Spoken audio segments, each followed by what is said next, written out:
ask your question in English, or do you want me to ask it? Okay. So can you tell us about your experience as a writer, especially given that you started writing 15 years before Senegal's independence? After independence, excuse me. Bien, mais je vais commencer par vous remercier de votre accueil. Remercier aussi l'université et le centre des études africaines et de la francophonie et tous ceux qui se sont intéressés au thème que je développe. C'est un ouvrage que ça m'a aujourd'hui d'avoir l'honneur d'être parmi.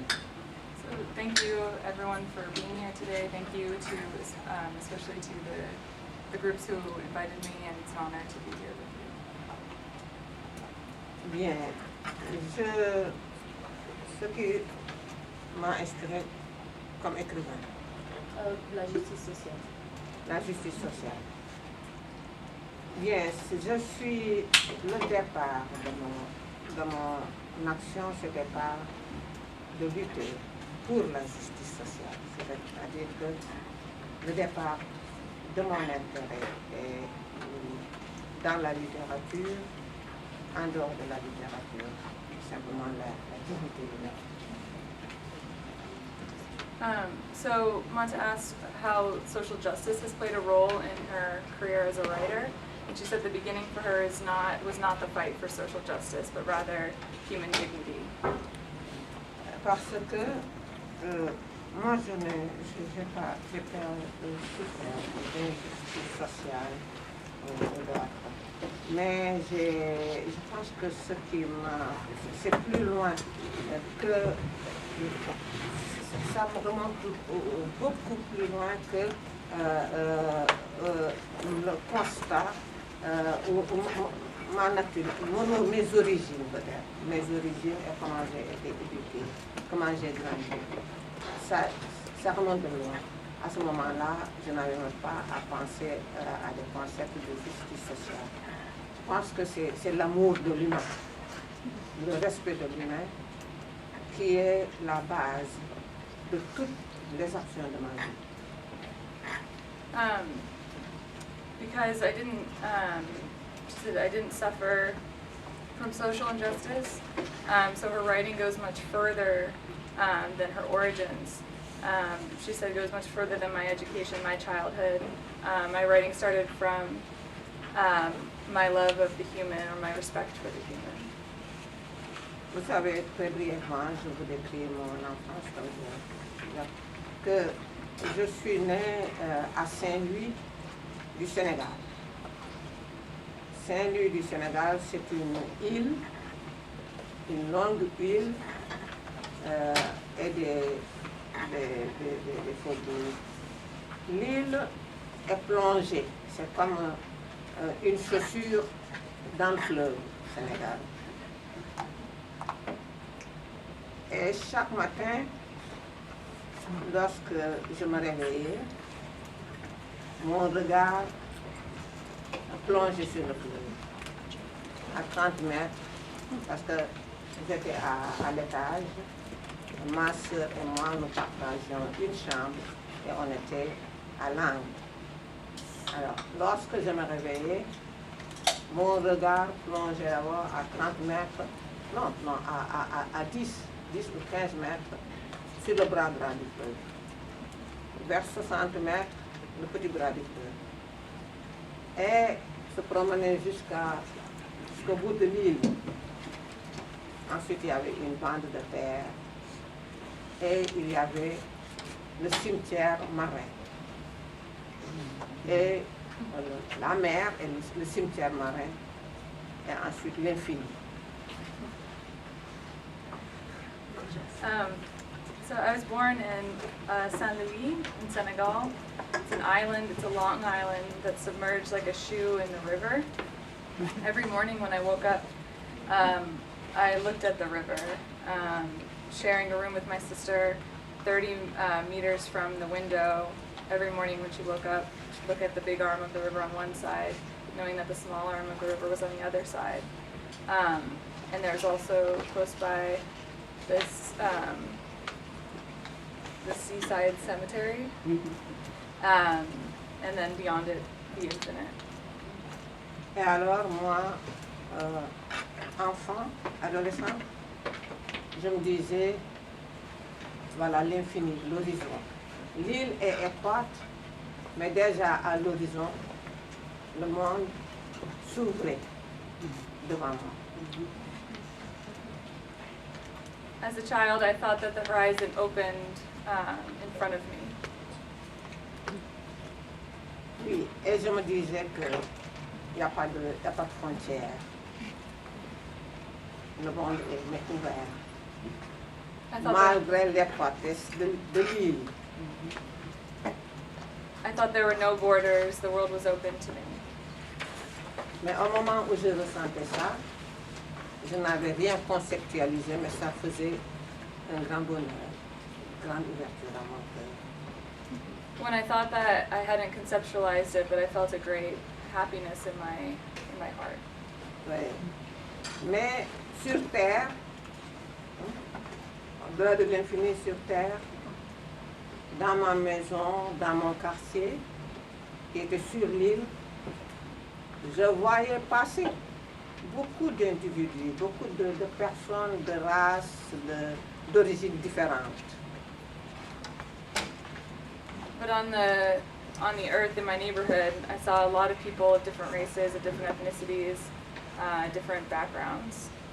Et comme c'était un milieu très tolérant, aussi une population très mélangée où je n'ai jamais senti de différence entre les gens, j'en ai gardé un esprit aussi d'ouverture et de respect de toutes les identités. Because it was such a diverse place, I didn't feel and I didn't sense the differences between people, but rather had an overwhelming sense of respect for all identities. Et c'est là que j'ai été formatée mentalement And that's how I was mentally dans formed. l'idée que tout être humain mérite le respect et la dignité par la joie, par le bonheur que les échanges, les actions, et puis ce qu'on chantait de la tradition, mais aussi du moment présent. Et tout ça, moi, j'ai engrangé ça sans savoir où ça me mènerait. I thought that every human being deserved dignity and respect, not necessarily joy or happiness, but respect, and that was ingrained in me. Et j'ai appris donc à rêver la vie dans le sens le meilleur. I learned to dream about life in the best sense. C'est pourquoi, lorsque j'ai été en France pour les études et que j'en suis revenue, j'ai observé un grand décalage dans la vie de la société. That's why when I went to France and when I returned, I noticed décalage. Discrepancy. A great discrepancy between before and after. Quand j'allais en France, j'étais partie avec une philosophie, une certaine philosophie, une certaine idée de ce à quoi l'argent devait servir. When I went to France, I left with a philosophy about what money should do. Qu'est-ce qu'on peut faire de l'argent pour partager, pour rendre heureux, pour se rendre, pour exprimer son humanité profonde, la plus profonde, la plus noble. What can one do with money to make one happy, but also to make one more noble or more worthy? Parce que le proverbe que répétait souvent les griots, les personnes âgées, c'était que l'argent ne pouvait pas empêcher de mourir, ça ne vous protégeait pas contre la mort, mais ça pouvait sauvegarder la dignité. It's like the proverb goes that often older people repeat, money can't keep you from dying, but it can preserve your dignity. Alors, quand je suis, donc l'homme, quel que soit, l'être humain, quel que soit ses origines, méritait le respect. So whoever he or she merits respect. Quand je suis revenue de mes études, j'avais constaté que l'être humain ne valait plus que parce qu'il pouvait posséder par l'argent. So when I came to do my studies, I realized that man only does what he does because he's possessed by his need for money. Parce que souvenez-vous, le temps passé, c'est que il y a eu entre le moment où moi je partais et je revenais, une bourgeoisie politico-commerçante était née au Sénégal. Between the time when I left and I came back, the bourgeois man was born in Senegal. The bourgeois political man was born in Senegal. Et dans certaines familles, on était considéré quand on a de l'argent et on était méprisé quand on n'en avait pas. You were considered to have worth when you had money and not considered to have worth when you didn't have any. C'est là que j'ai écrit mon premier roman que j'ai appelé Le Revenant. And that's what I wrote my first novel about, Le Revenant. So, the returner. Et là, Le Revenant. Yeah. la question était, est-ce que l'être humain vaut par ses qualités humaines, ses qualités d'humanité, ou alors simplement par l'argent? Is the human being judged by his human qualities or by his money? Mais je suis, tout de suite après, quelques années après, j'ai publié la grève des battus. A few years later, I published La Grève des Battus, or The Beggar's Strike. Et l'idée de ce livre, c'était que un jour, j'avais entendu un homme politique très influent qui qualifiait les mendiants d'encombrements humains. The idea came from when a politician described beggars as a burden of society. Et moi, ça m'avait terriblement choqué et ça m'était resté dans la gorge. This shocked me terribly and it remained in my throat. Et un jour, je circulais en voiture. Quelques mois ou années plus tard, je circulais comme ça en voiture. Et je me suis arrêtée au feu rouge d'un arbre. So one day I was driving around and stopped at a stoplight.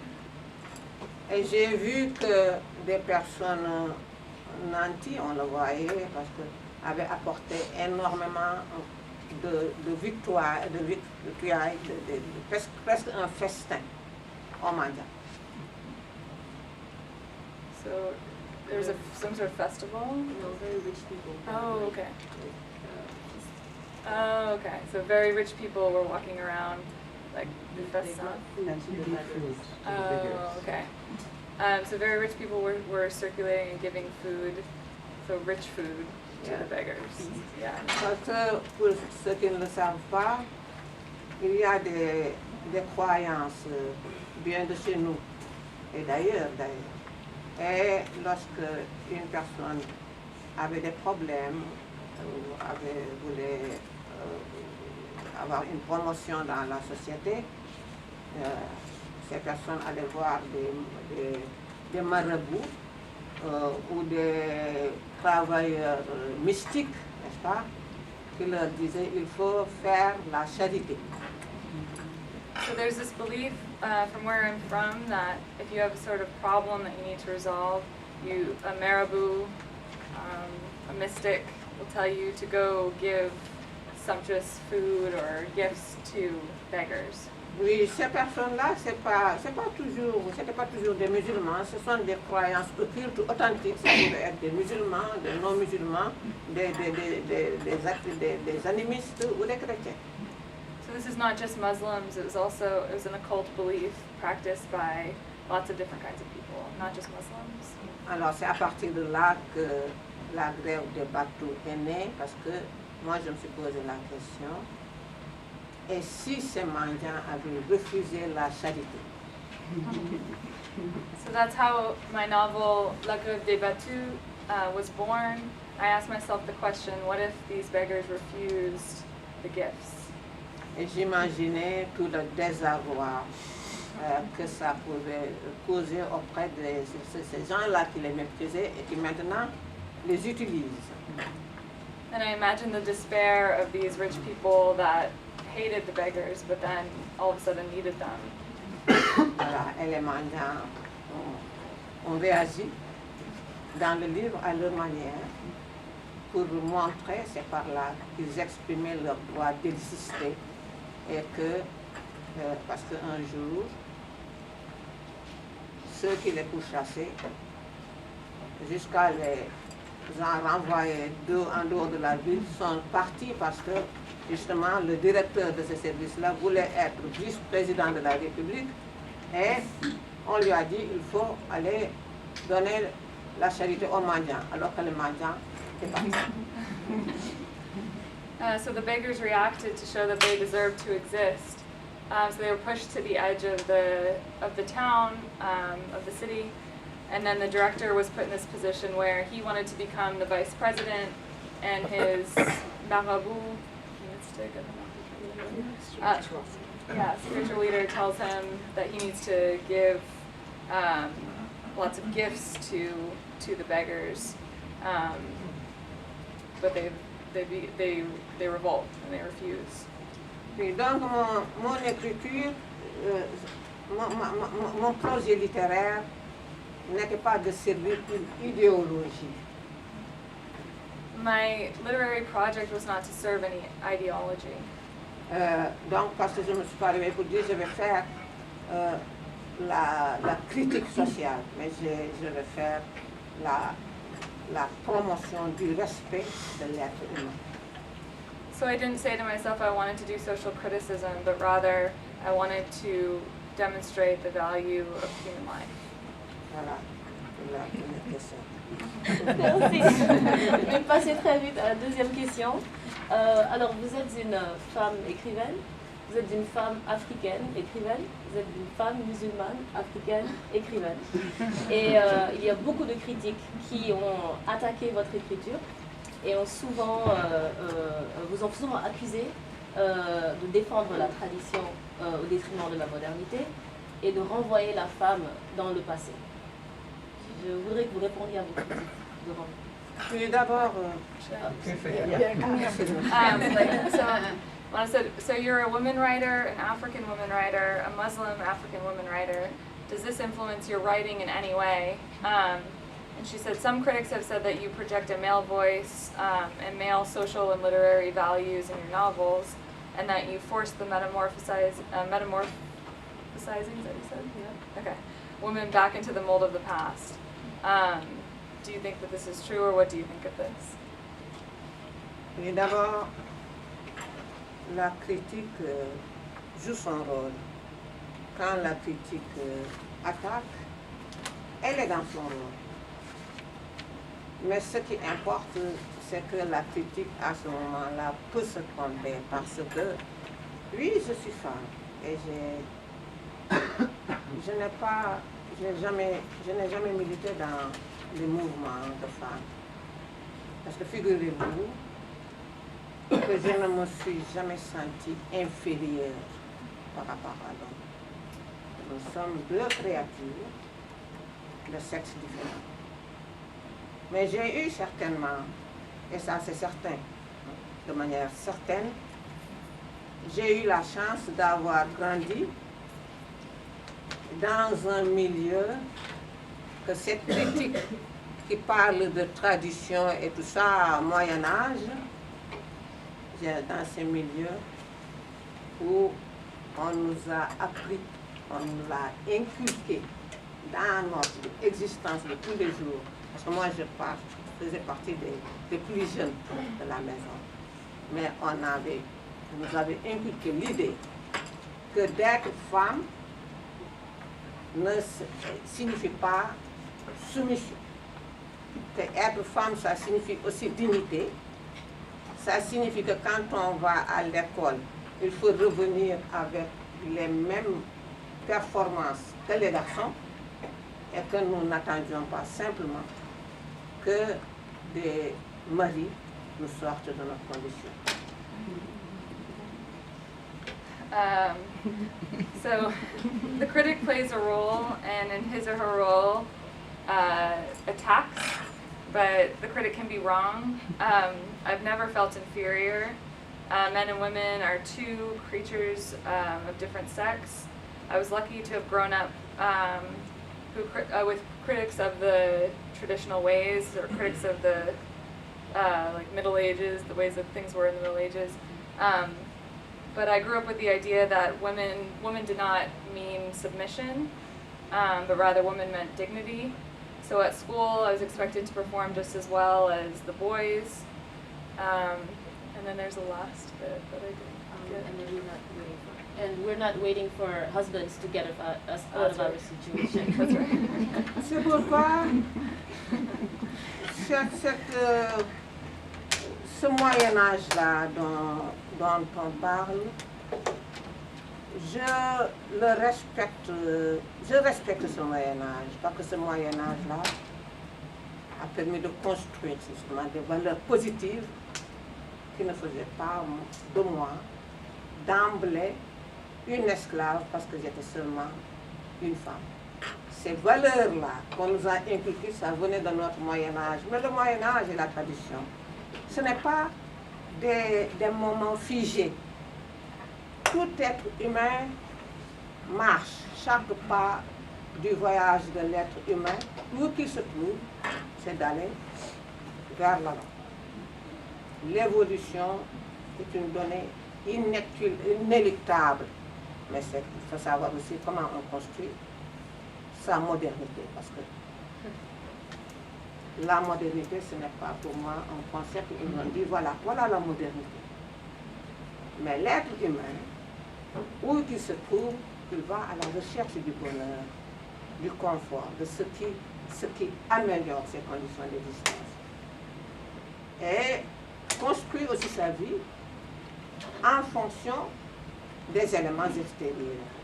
Quand le Sahara était vert, il y avait de l'eau, les personnes n'y vivaient pas comme on y vit maintenant dans le désert. Donc il y a une évolution inéluctable. Et ce que j'appelle moi la modernité, c'est toujours de pouvoir s'en sortir dans des situations difficiles pour construire ce bonheur et sa sécurité dont tous les êtres humains ont besoin.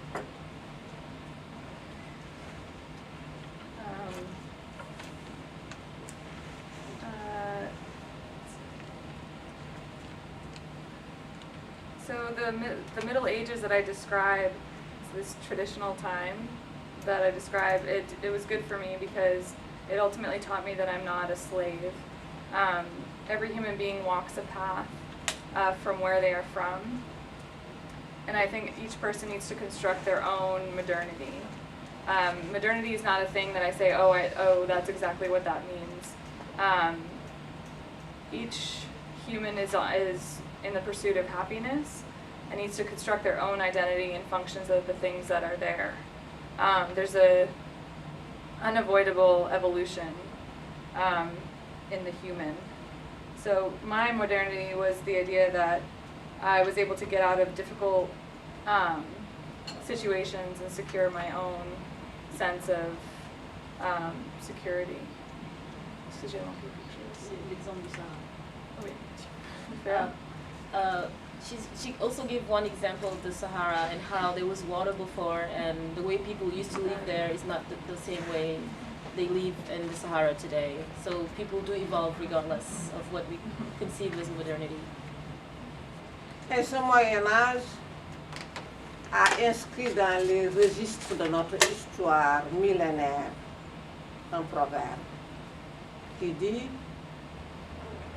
Aduna day dox. Le monde marche. Le monde marche. Ça inclut l'idée de modernité. Et chaque instant de la vie, on marche devant soi. Et on essaie toujours aussi de faciliter les conditions de vie, de chercher toujours le bonheur. Moi, la modernité pour moi, c'est quand l'être humain n'est esclave de rien.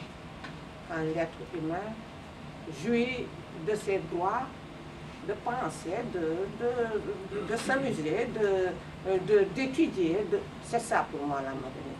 D'améliorer les conditions d'existence. Et pour moi, chaque peuple invente sa propre modernité.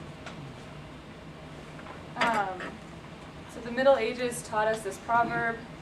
So le monde marche, literally the world walks, or the world turns. It gives us this idea of the path that's in front of each person. So modernity for me means not being a slave to anything. It means you can do what you want, you can study, you can better your condition. And each people defines their own modernity. So I'm going to ask the last question because we're running out of time. En français. C'est sur votre maison de publication, édition Frugia. Donc j'ai cru comprendre que c'était aussi une organisation que vous avez voulu créer parce qu'il y avait un besoin dans le marché de la publication. Donc nous voulons un petit panorama du marché de la publication en Afrique francophone. Voilà. Pourquoi vous avez créé cette maison?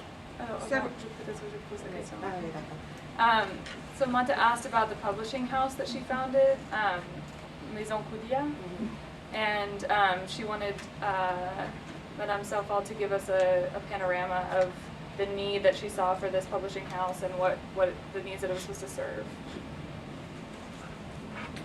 J'ai toujours été sensible au problème, à la dimension culturelle de la vie des individus.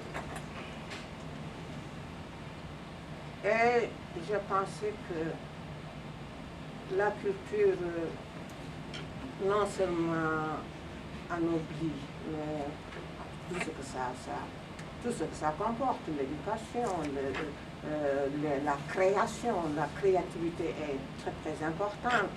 La culture, pour moi, est un levier irremplaçable dans notre vie de tous les jours. Et quand j'ai commencé à écrire, moi ce serait très bon de vous dire, mais moi je n'avais même pas l'intention de devenir écrivain. C'est sur ce questionnement sur l'argent et la grève de partout que j'ai commencé à être reconnu sur le plan international et à gagner de l'argent en dehors de mon salaire de fonctionnaire. Mais j'ai dit, cet argent-là, moi je vais le consacrer à des actions culturelles. C'est ainsi que j'ai créé un centre africain d'animation et d'échange culturel pour le dialogue culturel, pour l'enrichissement, pour qu'on sache que la pensée, l'éducation, la création sont des leviers importants et indispensables pour notre bonheur, pas seulement notre bonheur, mais notre élévation au-dessus de la médiocrité de tous les jours.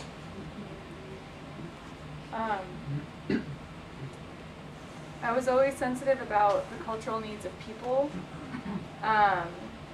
It's this irreplaceable source for our everyday lives. I became a writer thinking about money, and because of La Grève des Battus, I made money in addition to my post as a fonctionnaire. Merci. And so when I made money, I thought I was going to give it to support the arts and culture, ideas, education, creation.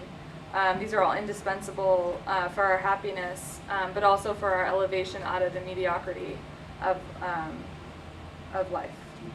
Oui, et j'ai créé ces structures quand j'ai pris la décision de démissionner de l'administration pour être libre dans mon écriture, parce que là, je ne faisais plus que voyager, etc., et écrire, n'est-ce pas?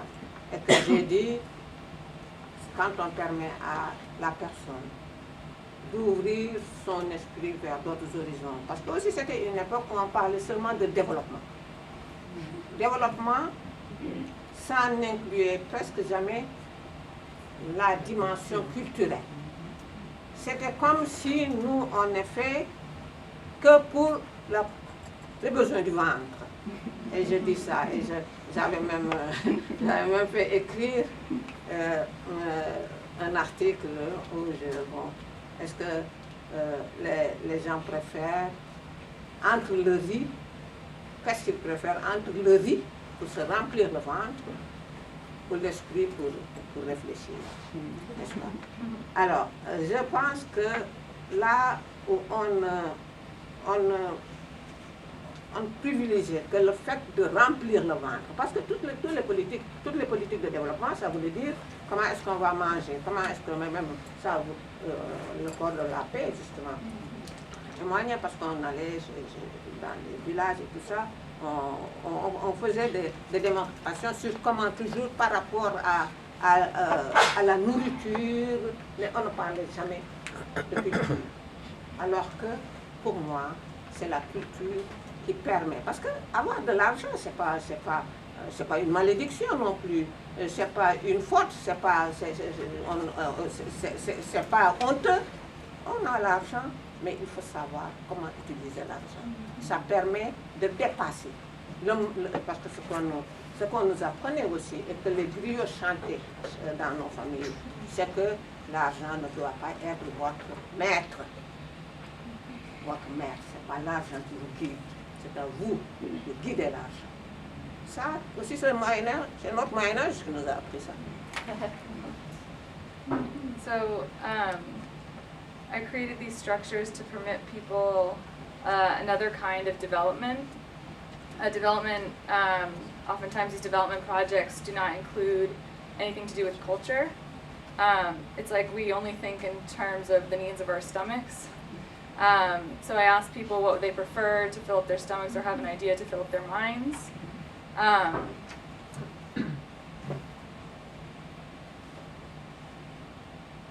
So the people working in development often ask, and the manifestations about development often ask, what is one going to eat? These questions are always about food, but when we should really be focusing on culture. So having money is not an embarrassment, but we need to know what to do with it. Money is not what guides us, we need to guide our money. C'est pourquoi j'ai créé cette maison d'édition pour aussi aider les jeunes à produire développer la créativité, aider les jeunes à écrire et les gens à faire fonctionner leur intelligence, leur esprit critique et tout cela. Et ces maisons d'édition, il y avait une seule chose aussi. Je disais que il faut que les livres soient fabriqués de manière professionnelle. C'est pourquoi moi je n'ai pas géré directement. J'ai pris des professionnels. Je leur ai dit, voilà, il faut qu'on fasse quelque chose de bien. de bon et qui, de qualité, de qualité. Et là encore, il y a autre chose aussi, pour montrer que on peut faire des choses malgré tout, même dans la difficulté. Parce que moi, je n'ai jamais sollicité une seule fois l'État pour des subventions. C'est l'argent que je gagnais que je mettais là, n'est-ce pas? Parce que je dis, je n'ai pas pour mes propres besoins, mes envies, n'est-ce pas? Quel que soit, même si elles sont nobles, je n'ai pas le droit d'aller demander à l'État de me donner l'argent qui appartient au peuple sénégalais. Et ça, jusqu'à aujourd'hui, je n'ai jamais tendu la main. Même il y a des structures comme ça pour l'argent de l'État. J'ai fait toujours et je me suis dit, bon, on va essayer de créer quelque chose qui peut s'autofinancer. So, the first reason why I created the publishing house was to help young people to develop their creativity and to support them in their intellectual and creative endeavors. But also I wanted these books to be produced professionally. So we need to make things of quality to show that even in difficulty you can make things of quality.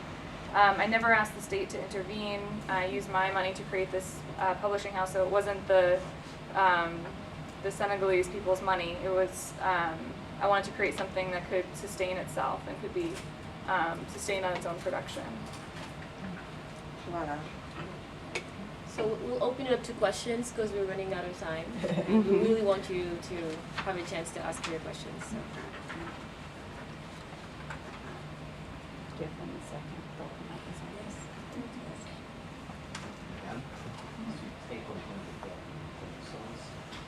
Je voulais savoir, est-ce que vous écrivez en wolof ou seulement en français? Et si c'est seulement en français, pourquoi seulement en français?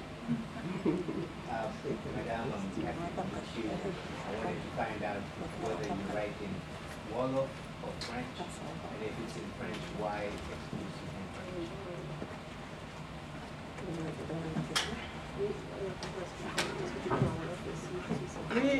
Oui, je n'ai pas écrit en Wolof.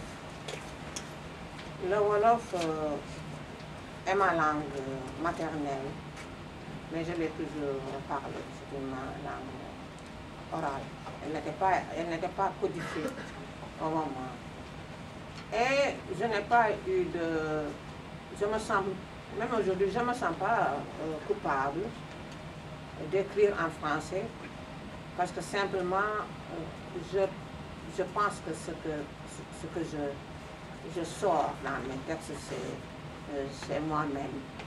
On me reconnaît en tant que, peut-être Wolof, en tant que... j'écris ce que je suis. Je n'essaie pas de m'effacer ou d'écrire comme un Français de France, dont c'est la langue écrite.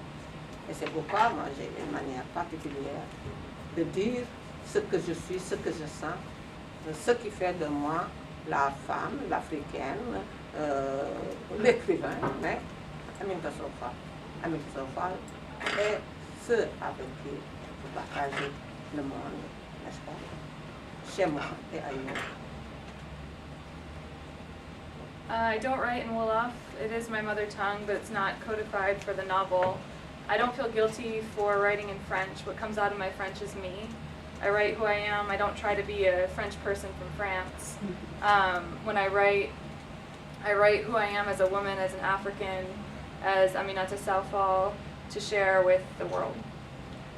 Vous savez que, bon, je vous l'ai dit, quand mon premier roman a été présenté à la maison d'édition, la maison d'édition africaine, le directeur littéraire avait dit, ah non, on ne va pas publier ça parce que c'est trop local, les Occidentaux ne comprendraient pas.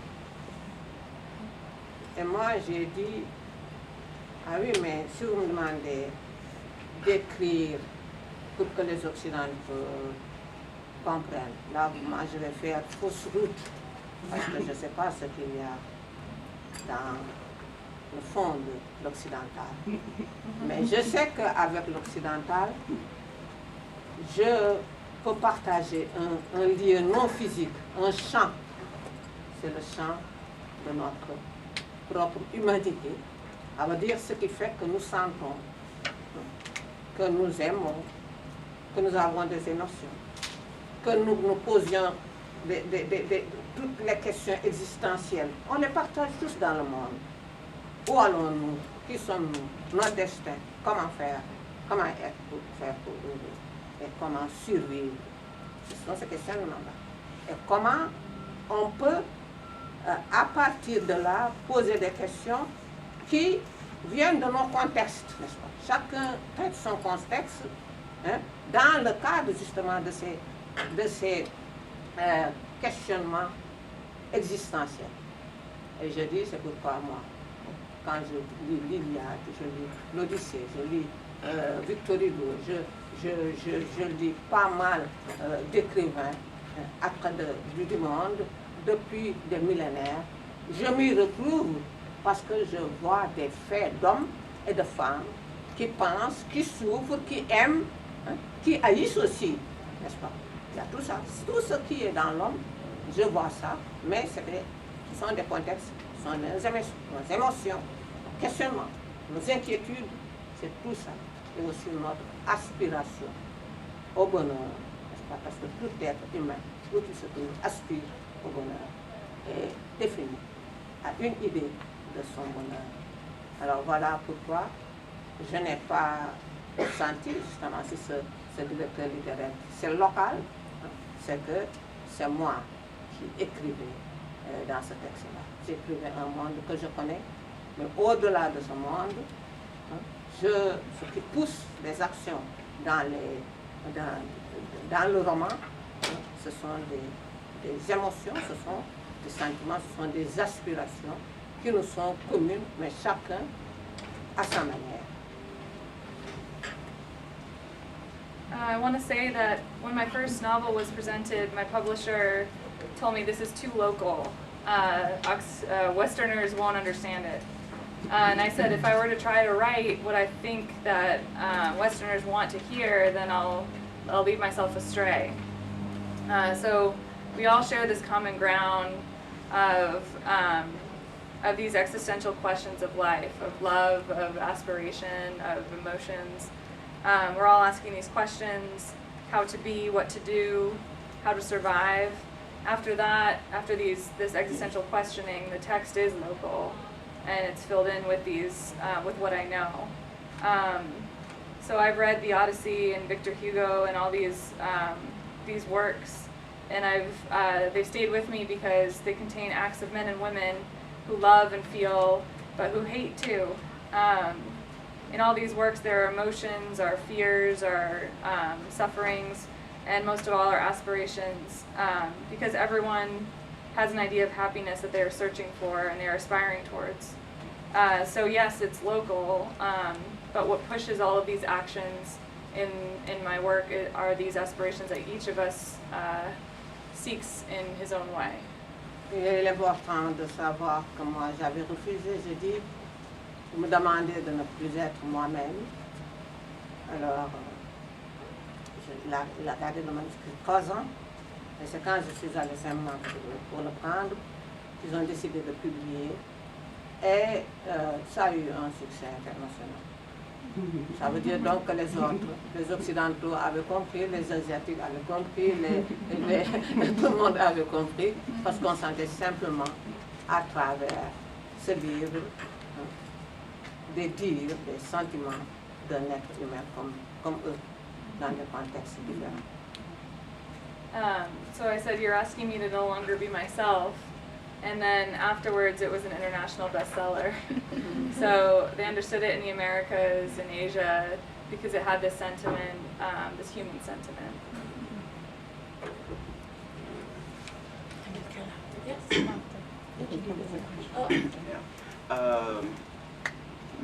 J'ai une question concernant votre choix sur le refus de militer dans les mouvements de défense des droits des femmes. Est-ce que c'est un choix stratégique ou bien est-ce que vous pensez que c'est un sujet qui ne mérite pas d'être débattu parce que vous pensez peut-être instinctivement que la femme et l'homme sont égaux? ask the question. Yeah. So, yes, about a question about why she refused to manifest is the only word in my head right now. Yeah, be an activist for women's rights. Is it because she thinks that men and women already have fundamental equality, or what was her thinking behind that? Bon, il y a l'aspect d'abord individuel, qui est mon comportement, comme je suis, ma nature, je n'aime pas militer j'aime pas militer, même politiquement, même j'aime, parce que quand on milite, d'une manière ou d'une autre, on est dans un moule, n'est-ce pas? C'est pourquoi moi je n'ai jamais fait de la politique, parce que je sais que si je faisais de la politique, même j'échouerais, parce que je ne serais pas comme ça, dans un moule. J'aime sortir. Alors, mais je comprenais parfaitement le combat des féministes. Parce que je sais qu'il y a certainement des femmes qui n'ont pas la chance que moi j'ai eu pour échapper à certaines conditions. Là, l'ambassade de France au Niger, c'est la coopération française, d'une manière générale même, m'avait invité à faire une tournée. J'étais avec Patrick Grenville, il y avait une africaine et un français. On est allé au Niger. Et quand j'ai fait la conférence là-bas à l'université du Niger, une femme m'a dit, Madame Sopal, si vous aviez tout enfant était forcé à garder vos petits frères ou petites sœurs, que vous n'alliez plus, si vous aviez à aller puiser de l'eau à des kilomètres, à marcher, à travailler dur à côté de votre mère, vous ne seriez pas aujourd'hui ce que vous êtes. Je lui ai dit, vous avez parfaitement raison. Vous avez parfaitement raison. Parce que ces gens-là qui sont dans des conditions-là ne m'ont pas choisi. Donc je comprenais. Mais comme le travail était bien fait de leur côté, moi je me mêlais, je travaillais sur un autre champ. Bien. Et que la dernière question c'est? C'était juste une question. Voilà, c'est ça, voilà. J'ai répondu à tout. Voilà, c'est ça. So my attitude is not to be a militant activist, because when one is in that role, you're in a mold, and I like to move around. I understand the battle of the feminists, the one that they've been fighting, and I understand that I escaped from certain conditions and that others didn't. I was in Nigeria at a conference at the University of Nigeria. Niger, pardon. Niger. And somebody asked me if you had been as a child forced to walk to water a certain number of kilometers away and watch your siblings every day, you would not be the woman that you are today. And I said, you're exactly right. I work in another domain because of this. Mais quand même, j'ajoute qu'il y a au Sénégal une grande organisation, un conseil sénégalais de femmes. Et cette organisation agit pour toutes les femmes, au-delà des appartenances politiques, au-delà de tout clivage, simplement pour promouvoir la femme. Et quand elles m'ont demandé de diriger cette organisation, moi j'avais dit, ah non, parce que ce serait comme peut-être que des femmes auraient pensé que moi qui n'ai jamais milité, je viens récupérer toutes les femmes de tous les partis politiques du Sénégal, de toutes les composantes de la société sénégalaise, nous ont dit, non mais justement, vous, ce que nous voulons, ce que vous avez fait pour nous, en étant une femme debout, c'est aussi important que plus important. Et moi, j'ai mis en place, c'est moi qui ai même inventé le nom de l'organisation. Je l'ai mis, je l'ai constitué sur un an, je pense. Mais après, j'ai dit, je ne peux pas assumer ce qu'elle a entendu. Donc, c'est pour dire qu'il n'y a pas de conflit entre ces femmes-là et moi, mais chacun aussi doit aller vers ses occupations. Moi, c'est décrit, parce que j'ai fait ça bénévolement, et puis après, je suis partie. Et le conseil existe toujours, le Conseil sénégalais des femmes, qui intervient dans tous les domaines de la vie publique, qui rappelle les politiciens à l'ordre, qui font la promotion de la femme et des libertés de la femme. Le Conseil des femmes. Oui, So, the council for the Senegalese Council for Women was founded to support women in all their choices. So she said in the beginning, why should I be involved if I've never been an activist? And they said, what you've done for us by being an upstanding woman is already enough, yeah. And so she said that what she's done is to work in the domain of literature and to describe human life, and that's been her contribution. Go ahead. Oh, and then she came up with the name for the group and just didn't really assume the position of leadership, but just follow them from afar. And she's very friends with them, and there's no big disconnect between what they believe and what she believes. It's just that they do the same things differently. Thank you very much.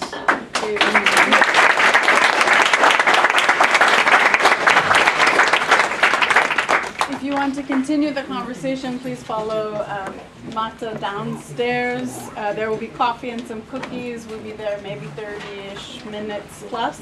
So please come down and mingle a bit and ask questions and enjoy. Thank you so much, Mata.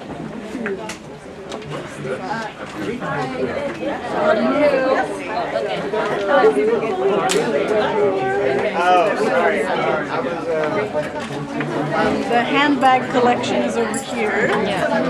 Thank you. Excuse me. Sorry, Mr. Talk yesterday. That's okay. I was actually lecturing just across the way from you. Yes, you had an I'm glad of that. Anyway, I'm missing the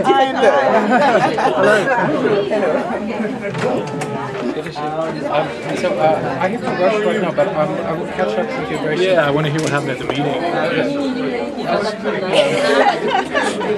Basically nothing, but a bit of this song. Yes. Anyway, but Did the talk yesterday go well?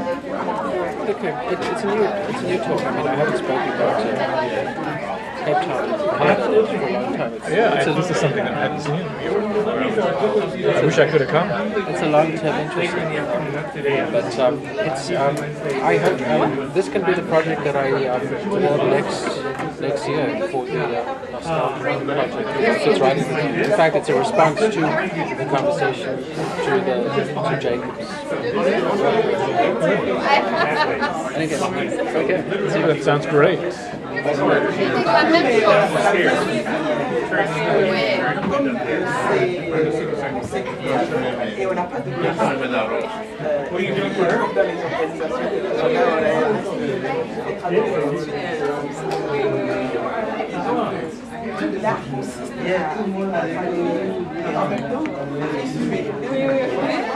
Very good. I don't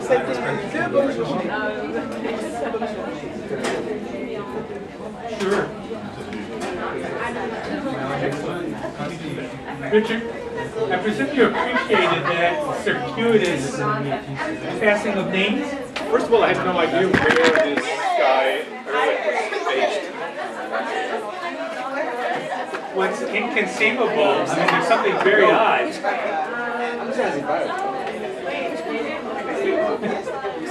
That was really bizarre. Tiki recommended you? That's the most bizarre thing I've ever seen in my entire life. Great respect